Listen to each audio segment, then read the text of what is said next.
ഹരിശ്രീ ഗണപതയേ നമ. അവിഘ്നമസ്തു. ഓം നമോ ഭഗവതേ വാസുദേവായ. ശ്രീകൃഷ്ണ പരമാത്മനേ നമ. സർവഭക്തമക്കൾക്കും എൻ്റെ വിനീതമായ പ്രണാമം. എല്ലാവരെയും ഭഗവാനിൽ അർപ്പിക്കുന്നു. ഓം ലോകാ സമസ്ത സുഖിനോ ഭവന്തു. നമ്മൾ നാരായണീയം ദശകം 30 വാമനാവതാരം 7-ാം ശ്ലോകം ആണ് ഇനി വായിക്കേണ്ടത്. നമ്മൾ കഴിഞ്ഞ ശ്ലോകത്തിൽ 6-ാം ശ്ലോകത്തിൽ എന്താ വായിച്ചത്?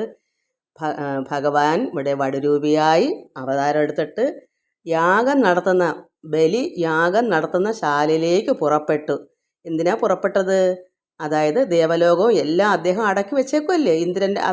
ഇന്ദ്രൻ്റെയൊക്കെ വിഷമം കൊണ്ടാണല്ലോ ഇവിടെ ഇങ്ങനെ ഭഗവാൻ അവതരിച്ചത്. അപ്പോൾ അടക്കി വെച്ച എന്തെല്ലാം ദേവന്മാരുടെ ഉണ്ടോ അതെല്ലാം തിരിച്ചു പിടിക്കുക എന്നാണ് ഉദ്ദിഷ്ട കാര്യം. അങ്ങനെ ഭഗവാൻ വടുരൂപിയായി അവിടേക്ക് പുറപ്പെട്ട്. നമുക്ക് 7-ാം ശ്ലോകം വായിക്കാം. ശ്ലോകം 7.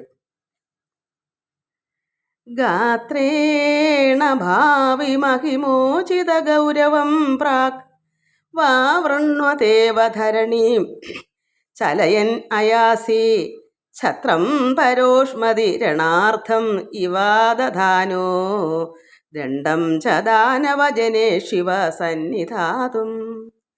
ഗാത്രേണ ഭാവി മഹിമോചിത ഗൗരവം പ്രാക് പ്രാവൃണ്വദേവധരണീം ചലയൻ അയാസി ഛത്രം പരോഷ്മതി രണാർത്ഥം ഇവാദധാനോ ദണ്ഡം ച ദാനവജനേ ശിവ സന്നിധാതും. ഇവിടെ വടുരൂപിയായ ഭഗവാൻ ശത്രുക്കളുടെ പ്രതാപരൂപമായ ചൂട്, അത് ആദിത്യ ഭഗവാന്റെ ചൂടല്ല, അവരുടെ അഹങ്കാരപ്പെട്ട ശത്രുക്കളെല്ലാം ജയിച്ചിരിക്കുകയാണല്ലോ, എല്ലാ ലോകങ്ങളും പിടിച്ചടക്കിയതുകൊണ്ട്. അങ്ങനെ പ്രതാപരൂപമായ ആ ചൂട് തടുക്കുവാൻ എന്നോണം ഓലക്കുട ചൂടി. ഭഗവാന്റെ കയ്യിലൊരു ഓലക്കുടയുണ്ടല്ലോ, അത് അങ്ങനെ പ്രതാപത്തിൻ്റെ ചൂട്, അതായത് ശത്രുക്കളുടെ, അതിനു വേണ്ടി ഓലക്കുട പിടിച്ചതായിട്ട് അതായത് ഓലക്കുട ചൂടി. പിന്നീടോ അസുരരിൽ പ്രയോഗിക്കാൻ എന്ന വിധം ദണ്ഡും ധരിച്ച്. കാരണം ഇങ്ങനെ പോകുന്ന വടുരൂപികൾക്ക് ദണ്ഡും ഉണ്ട്, അതായത് ഒരു വടി, അതും ധരിച്ച്. എന്നാൽ എന്തിനാ അസുരന്മാരിൽ പ്രയോഗിക്കാൻ എന്ന വിധം തോന്നിക്കും, അത്രേ ഉള്ളൂ, അല്ലാതെ അതിനൊന്നും അല്ല. അതിവിടെ വർണ്ണിക്കുന്നതാണ്. ഇവിടെ ഭട്ടതിരിപ്പാട് ഇങ്ങനെ അവരുടെ ചൂട് സഹിക്കാൻ വയ്യാത്തതുപോലെ ഒരു ഓലക്കുടയും ചൂടി.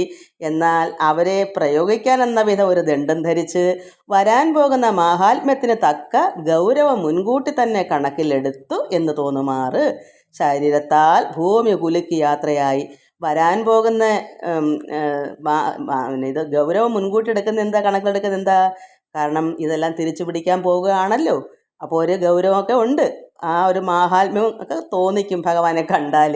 കാരണം അല്പസമയത്തെ താമസം കൊണ്ട് ഇത് തിരിച്ചെല്ലാം കിട്ടുമല്ലോ, അങ്ങനൊരു പ്രതീക്ഷ, ആ ഒരു മാഹാത്മ്യമാണ് വരാൻ പോകുന്ന മാഹാത്മ്യം. കാരണം തിരിച്ചു പിടിക്കുമ്പോൾ ദേവലോകമൊക്കെ ദേവന്മാർക്ക് കിട്ടുമല്ലോ. അങ്ങനെ ഭൂമി കുലുക്കി യാത്രയായി. ഓലക്കുട ചൂടി ദണ്ഡും കൈലേന്തി കമണ്ടലും എടുത്ത്, കമണ്ടലം വെച്ചാൽ ഒരു പാത്രം, മാൻതോലും ധരിച്ചൊരു ബ്രഹ്മചാരിയുടെ വേഷത്തിലാണ് ഈ പടുരൂപിയായ ഭഗവാൻ യാത്രയായത്. നമുക്ക് അടുത്ത ശ്ലോകം വായിക്കാം. ശ്ലോകം 8.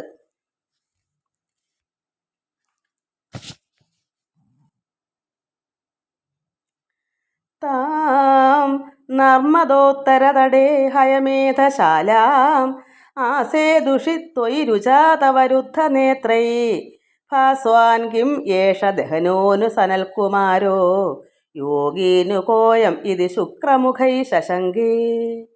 താം നർമ്മദോത്തരതടേ ഹയമേധശാലാം ആസേ ദുഷിത്വയി രുചാതവരുദ്ധ നേത്രൈ ഭാസ്വാൻ കിം യേഷ ദഹനോനു സനൽകുമാരോ യോഗീനു കോയം ഇതി ശുക്രമുഖൈ ശശങ്കേ. ഈ ശ്ലോകത്തിൽ എല്ലാവരാലും സമ്മാനിതനായ പടുരൂപിയായ തേജസ് വഴിഞ്ഞൊഴുകുന്ന ആ ബ്രഹ്മചാരി നേരെ ബലിയുടെ അശ്വമേധയാഗം നടക്കുന്ന നർമ്മദയുടെ വടക്ക് തീരത്തേക്ക് പോയി. അവിടെ യാഗശാലയ്ക്ക് സമീപമെത്തിയപ്പോൾ തന്നെ ആ തേജസ് കണ്ട് അസുരഗുരുവായ ശുക്രാചാര്യൻ തുടങ്ങിയവരുടെ എല്ലാം കണ്ണഞ്ചിപ്പോയി. അത്രമാത്രം തേജസ് ഈ വടുരൂപിയുടെ മുഖത്തുനിന്നും എല്ലാം ശരീരം മൊത്തവും തേജസ്, കണ്ണഞ്ചിപ്പോയി എന്ന് വെച്ചാൽ അത്രമാത്രം തേജസ്സാണ്. അവർ ശങ്കിച്ച് നോക്കി, ഇതാര് ഈ വരുന്നത്? ആദിത്യദേവനോ, അഗ്നിദേവനോ, അതോ യോഗിവര്യനായ സനൽകുമാരനോ? ആരെന്നവർക്ക് മനസ്സിലായില്ല. സൂര്യനും അഗ്നിയും സ്വതവേ തേജസ്സുള്ളവരാണ്. സൂര്യൻ നമുക്ക് നോക്കാൻ പറ്റത്തില്ല, കണ്ണഞ്ചി പോവും. അഗ്നിയിലോട്ടും നോക്കാൻ പറ്റത്തില്ല, അതും കണ്ണഞ്ചി പോവും. ഇതുപോലെ കണ്ണഞ്ചി പോകുന്ന ഈ തേജസ് കണ്ട് ഈ ഭഗവാന്റെ, അതവർ ഭഗവാനെന്ന് അറിഞ്ഞിട്ടല്ല, ഈ വടുരൂപിയുടെ നോക്കിയപ്പോൾ അത്രമാത്രം ഇത് ആദിത്യദേവനാണോ, അഗ്നിദേവനാണോ, അതോ യോഗിവര്യനായ സനൽകുമാരനോ? കാരണം സനൽകുമാരനും ഇതുപോലെ തേജസ്സുണ്ട്. അത് ആരെന്നവർക്ക് മനസ്സിലായില്ല. സൂര്യനും അഗ്നിയും സ്വതവേ തേജസ്സുള്ളവരാണ്. സനൽകുമാരനാണെങ്കിൽ യോഗചര്യ അനുഷ്ഠിച്ച് തേജസ് ഉറ്റവനായി തീർന്നതാണ്. അപ്പോൾ ഇതുപോലെ തേജസ് എങ്ങനെ ഉണ്ടായി സനൽകുമാരന്? യോഗചര്യ ചെയ്ത് അനുഷ്ഠിച്ച്. അപ്പം നമ്മളായാലും സ്ഥിരമായി കൃത്യനിഷ്ഠയോടുകൂടി ഭഗവാനെ തപസ് ചെയ്ത് ധ്യാനിച്ചിരുന്ന ഒരു ദിവസം പോലും മുടക്കം പാടില്ല. ഇങ്ങനെ വേണം. അങ്ങനെ ആകുന്നവർക്കാണ് ആ തേജസ് വരുന്നത്. അപ്പോൾ അങ്ങനത്തെ ഈ സനൽകുമാരനാണോ? അവർ ആരെന്നൊരു പിടിയും കിട്ടുന്നില്ല. ഇവർ മൂവരും തേജസ്സുകളായാൽ ആരെന്ന് അവർക്ക് തിട്ടപ്പെടുത്താനായില്ല. ആ പടുരൂപയുടെ തേജസ്സിൽ എല്ലാവരും മയങ്ങിപ്പോയി. അത്രമാത്രം തേജസ്സായിരുന്നു ഈ ഭഗവാൻ പടുരൂപിക്ക്. അവിടെ എല്ലാം അത്ഭുതമായി പോയി. ശുക്രാചാര്യരൊക്കെ കണ്ണഞ്ചി പോയി, അങ്ങോട്ട് നോക്കാൻ പറ്റാത്ത വണ്ണം. അതാണ് ആ ശ്ലോകത്തിൽ. നമുക്കിനി അടുത്ത ശ്ലോകം വായിക്കാം. ശ്ലോകം 9. ആനീതം ആശു ഭൃഗുഭിർ മഹസാഭിഭൂതൈ ത്വാം രമ്യരൂപം അസുര പുളകാവൃതാംഗ ഭക്ത്യാ സമേത്യ സുഹൃതി പരിണിജ്യ പാദൗ തൽത്തോയം അന്വധൃതമൂർധനി തീർത്ഥതീർത്ഥം. ആനീതമാശു ഭൃഗുഭിർമഹസാഭിഭൂതൈ ത്വാം രമ്യരൂപം അസുര പുളകാവൃതാംഗ ഭക്ത്യാ സമേത്യ സുഹൃതി പരിണിജ്യ പാദൗ തൽത്തോയം അന്വധൃതമൂർധനി തീർത്ഥതീർത്ഥം. ഈ ശ്ലോകത്തിൽ അങ്ങനെ ആ തേജസ് കണ്ട് അവരുടെ കണ്ണെല്ലാം മങ്ങിപ്പോയി. അങ്ങനെ അതിൽ ഇങ്ങനെ ഭ്രമിച്ച് നിന്നപ്പോൾ തന്നെ പടുരൂപിയായ ഭഗവാന്റെ ഉഗ്ര തേജസ്സിന് അടിമകളായിപ്പോയി. എങ്ങനെയാണ് അടിമകളാകുന്നേ? അവർ ജയിച്ചിരിക്കല്ലോ ലോകം മൊത്തവും പിടിച്ചടക്കിയിട്ട്. അങ്ങനെ ഇരുന്നവർ ഇങ്ങനെ ഒരു വിഷാന്തേഹി പോലെ ഒരു ആൾ വരികയോ അല്ലെങ്കിൽ ഇത്രയും തേജസ്സൊക്കെ ഇല്ലാത്ത ഒരാളാണ് അവർ എണീക്കുമോ അവർ? അപ്പോൾ ഇങ്ങനെയുള്ള ഉഗ്ര തേജസ്സിന് അടിമകളായിപ്പോൾ. അതാണ് ഒരു തേജസ് കണ്ടപ്പോൾ അവരെന്ത് വന്ന് മഹർഷിമാരെല്ലാം വേഗം എഴുന്നേറ്റ് അദ്ദേഹത്തെ ആനയിച്ചു. അപ്പോൾ അവരവിടുന്ന് എണീക്കുന്നവരാണോ? അവർ ലോകം മൊത്തം അടക്കിയിരിക്കുന്നവരല്ലേ, ശത്രുക്കളല്ലേ? അപ്പോൾ ഇവിടെ ഇങ്ങനെ ഒരു തേജസ്സുറ്റ ഒരു മാഹാത്മ്യം കണ്ടുകൊണ്ട് അവരെല്ലാവരും മഹർഷിമാരെല്ലാം വേഗം എഴുന്നേറ്റ് അദ്ദേഹത്തെ ആനയിച്ചു. അവിടെ അടുത്തുവരെയല്ലേ ചെന്നിട്ടുള്ളായിരുന്നു, സമീപം വരെ, യാഗശാലയ്ക്ക് സമീപം വരെയല്ലേ എത്തിയിട്ടുള്ളായിരുന്നു. അവിടെ ചെന്ന് ഇവർ എഴുന്നേറ്റ് ചെന്ന് ആനയിച്ചു. എന്ന് വെച്ചാൽ അവരെ അതായത് ഈ വടുരൂപിയെ ആനയിച്ചുകൊണ്ടത്. അപ്പം മനോമോഹന രൂപിയായ അങ്ങയെ കണ്ട്, അതായത് ഭഗവാനെ മനോമോഹനരൂപമായ തേജസ്സോടിക്കുന്ന ഭഗവാനെ കണ്ട് സുഹൃതിയായ ആ അസുരൻ മഹാബലി, കാരണം അദ്ദേഹം ഒരു ഭക്തനാണ്, മഹാബലി അസുരനാണെങ്കിലും അദ്ദേഹം ഭഗവാന് ഭയങ്കര ഇഷ്ടം, ഭക്തനാണ്. അതുകൊണ്ടാണ് സുഹൃതിയായ എന്ന് പറയുന്നത്. അത് അസുരന്മാരിലും സുഹൃതന്മാരുണ്ട്. പ്രഹ്ലാദന് കറിഞ്ഞൂടെ, അതുപോലെ അത് ആ കുടുംബമാണിത്. അപ്പോൾ സുഹൃതിയായ ആ അസുരൻ മഹാബലി ഭക്തി പാരവശ്യത്തിൽ പുളകിത ഗാത്രനായി, അത്രമാത്രം പുളകിതയാകും. അത്ര തേജസ്സാണ് ഭഗവാനിൽ നിന്നെ. വടുരൂപിൽ നിന്ന് ഭഗവാനാണെന്ന് അറിയുന്നില്ല, നമുക്കേ അറിയൂ. അപ്പോൾ ആ വടുരൂപി എന്ന് പറയാം. ആ വടുരൂപിയെ ചെന്ന് ആനയിച്ചിട്ട് പുളകിത ഗാത്രനായി ഭഗവാന്റെ, അതായത് ഈ വടുരൂപിയുടെ സമീപത്തെത്തിയിട്ട് എന്ത് ചെയ്തു? പാദം കഴുകിച്ച് അത് പാദതീർത്ഥമായി സ്വീകരിച്ച് തൻ്റെ ശിരസിൽ ധരിച്ചു. അതൊരു ഭാഗ്യമല്ലേ? ഭഗവാന്റെ പാദം കഴുകി ആ ബലിയുടെ ശിരസിൽ. നമ്മൾ അമ്പലത്തിൽ ചെല്ലുമ്പോൾ നമ്മൾ ഇതുപോലെ ഭഗവാൻ തരുന്ന പുണ്യവെള്ളം, അവിടെ നിന്ന് തരുന്ന തിരുമേനി തരുന്നത് നമ്മൾ അല്പം സേവിച്ചിട്ട് നമ്മുടെ ശിരസിലും ധരിക്കുമല്ലോ. അതുപോലെ ഇത് ഭാഗ്യം ചെയ്തെങ്കിലേ സുഹൃത്തുക്കൾക്ക് മാത്രം കിട്ടുന്നൊരു കാര്യം. അതാ ഏത് അസുരനായാലും അവിടെ ഭക്തനാണോ അദ്ദേഹത്തിന് സുഹൃതമുണ്ട്. അതുകൊണ്ടാണ് ഇവിടെ ഭഗവാന്റെ ആ തീർത്ഥം എടുത്ത് തലയിൽ ശിരസിൽ ധരിച്ചത്. അല്ലെങ്കിൽ അത് ആർക്കും കിട്ടത്തില്ല. അപ്പോൾ അത് അദ്ദേഹത്തിന് സാധിച്ചു. മഹാബലി അസുര വംശത്തിലാണ് പിറന്നതെങ്കിലും ഭക്തിയുള്ളവനായിരുന്നു. ഭക്തന്മാർ സുഹൃത്തുക്കളാണ്. എവിടെയെങ്കിലും ഒരു ഭക്തനുണ്ടെങ്കിൽ അത് സുഹൃതം ചെയ്തെങ്കിൽ മാത്രമേ ഒരു ഭക്തനാവാൻ പറ്റൂ.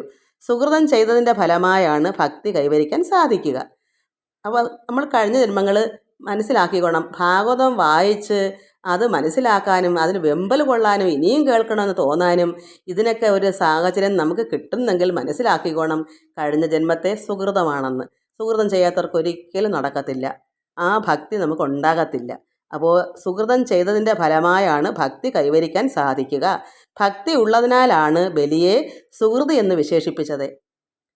മഹാന്മാർ അതിഥികളായി എത്തിയാൽ അവരുടെ പാദം കഴുകി ആ ജലം തീർത്ഥമായി സ്വീകരിക്കുക എന്നത് ആതിഥേയൻ്റെ കടമയാണ്. അത് ആതിഥ്യ മര്യാദയാണ്. അതാണ് ബലി സ്വയം എഴുന്നേറ്റ് പടുവിൻ്റെ പാദക്ഷാളനം നടത്തിയത്. അവിടെ ഈശ്വരനാണെന്നോ ഒന്നും അറിഞ്ഞിട്ടല്ല, അദ്ദേഹത്തിൻ്റെ ആ ഒരു തേജസ് കണ്ടപ്പോൾ യഥാർത്ഥ ഒരു ജ്ഞാനിയാണെന്ന് അറിയാം. അത്ര അല്ലാത്തവർക്ക് നടക്കത്തില്ല. അത് സുഹൃതം ചെയ്ത മഹാബലി അങ്ങനെയുള്ള ഒരു മനസ്സ് അറിയണമെങ്കിൽ അദ്ദേഹം അങ്ങനെ ആയിരിക്കണം. അതുകൊണ്ട് ഇത്രയും ചെയ്തു. പക്ഷേ അവിടെ വടുരൂപി ആരാണെന്നോ എന്താണെന്നോ അദ്ദേഹം അറിയത്തില്ല. അറിയാതിരിക്കാനാണല്ലോ വേഷം മാറി വന്നേക്കുന്നത്. ഓലക്കുടയൊക്കെ ചൂടി, അതായത് ഭിക്ഷാന്തേഹി പോലെ വടുരൂപിയായിട്ട് വന്നേക്കുന്നത്. നമുക്ക് അടുത്ത ശ്ലോകം വായിക്കാം. ശ്ലോകം 10.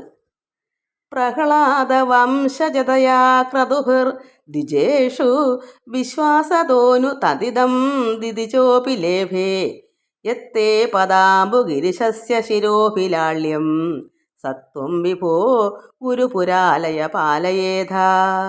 പ്രഹ്ലാദവംശജതയാ ക്രതുഭിർ ദ്വിജേഷു വിശ്വാസതോനു തദിദം ദിദിചോപി ലേഭേ നുതദിദം വിശ്വാസതോനുതദിദം ദിദിജോപി ലേഭേ യത്തേ പദാംബുഗിരിശസ്യ ശിരോഭിലാള്യം സത്വം വിഭോ ഗുരുപുരാലയ പാലയേധ. ഈ ശ്ലോകത്തിൽ മഹാബലി അസുരനായി അസുരവംശത്തിൽ ജനിച്ചിട്ടും ഭക്തനായി ഭഗവാന്റെ പാദതീർത്ഥം ശിരസിൽ അണിയാനായി തരപ്പെട്ടു. പ്രഹ്ലാദൻ്റെ വംശത്തിൽ ജനിച്ചതിനാലാണോ, യാഗങ്ങൾ നടത്തി പുണ്യം നേടിയതിനാലാണോ, ബ്രാഹ്മണരിൽ വിശ്വാസം ഉള്ളതുകൊണ്ടാണോ, ഏതായാലും അസുരനായിട്ടും ശ്രീ പരമേശ്വരൻ ശിരസിലണിയുന്ന വിഷ്ണുപദ തീർത്ഥം ബലിക്ക് ലഭിക്കാനിടയായി. ഈ ഭഗവാന്റെ തീർത്ഥം ഭഗവാൻ പരമേശ്വരനാണ് ശിരസിൽ അണിയാറുള്ളത്. ഇവിടെ ഇപ്പോൾ ബലിക്കും അത് ലഭിക്കാനിടയായി. എങ്ങനെയാ? ഈ ഭഗവാൻ നാരായണനാണല്ലോ പടുരൂപി. അതുകൊണ്ട് ഇദ്ദേഹത്തിനും അത് സാധിച്ചു. സുഹൃത്തുക്കൾക്കേ അത് ലഭിക്കൂ. ഭഗവാനി വിഭോ, ആര് പറയുന്നു ഭഗവാനിന്ന്? ഇതെല്ലാം വർണ്ണിച്ചിട്ട് ഈ പട്ടത്തിരിപ്പാട് പറയുന്നു. ഭഗവാനി, ഗുരുവായൂരപ്പ, നാരായണ, അങ്ങ് എന്നെ രക്ഷിക്കണമേ. കാരണം ഇതെല്ലാം വർണ്ണിച്ച് എന്താ പറയാ, അദ്ദേഹത്തിൻ്റെ അസുഖങ്ങളൊക്കെ മാറാനും അദ്ദേഹം ഇതുപോലെ ആകാനും എല്ലാത്തിനും കൂടെ ആണല്ലോ. മനസ്സിൻ്റെ പ്രയാസമുണ്ട്, ശരീരത്തിൻ്റെ പ്രയാസമുണ്ട്, എല്ലാം കൊണ്ടും ഭഗവാനെ അടിയനെ രക്ഷിക്കണമേ എന്ന് ഭട്ടത്തിരിപ്പാട് പറയുന്നത്. നമുക്ക് ഈ വാമനാവതാരത്തിൻ്റെ ഇനി ബാക്കിയുണ്ട് അങ്ങോട്ട് ഓരോരോ കഥകൾ. എല്ലാവർക്കും നമസ്കാരം. സർവത്ര ഗോവിന്ദ നാമ സങ്കീർത്തനം. ഗോവിന്ദ ഗോവിന്ദ.